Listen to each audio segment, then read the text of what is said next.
یو ورځ رسول الله مبارک صلی الله علیه وسلم د خپل عصا یعنی کونټۍ سره روانو. رسول الله مبارک چې کله په لاره باندې تېرېدو نو یوه ونه یې ولیدله چې د هغې ونې پاڼې بالکل چې شوې وې د دې ونې په شان. نو رسول الله مبارک صلی الله علیه وسلم د خپله کونټۍ راواغسته او دغه ونه یې داسې پې ووهله چې په دې سره د دغې ونې نه ډېرې پاڼې راوغورځېدلې.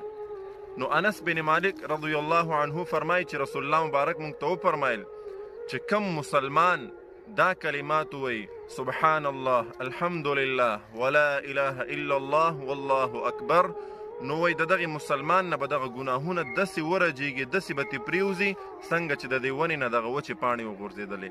نو مسلمانانو ورونو دغه کلمات ډېر اسان دي. زه هم اوس په دې لاره تېرېدلم دغه ونه مې ولیدله او دغه حدیث رسول الله مبارک راته رایاد شو. نو ما وویلې چې زه دغه پیغام د خپلو مسلمانانو ورونو دپاره د خپلو کتونکو دپاره زه ریکارډ کمه چې ولې نه دغه مختصر کلمات مونږ ووایو او زمونږ ګناهونه په دې باندې توی شي. اگر چې دغه ونې نه پاڼې خو ډېرې لږې توی شي، کیدای شي په دې کلماتو سره الله رب العزت زمونږ او ستاسو ډېر ګناهونه توی کړي او مونږ او تاسو ته پکار دي چې دغه کلمات د خپلې زندګۍ معمول جوړ کړو.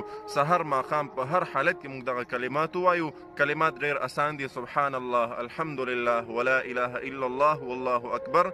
مختصر او اسان کلمات دي، مونږ ته پکار دي چې دا زده کړو، دا په خپله زندګۍ کې راولو. نو کیدای شي الله رب العزت په دې کلماتو سره زمونږ او ستاسو د بدن نه دغه رنګې ډېر ګناهونه ورجوي، ځکه زمونږ او ستاسو ګناهونه دا ډېر زیات دي، قدم په قدم ګناهونه دي زمونږ او ستاسو.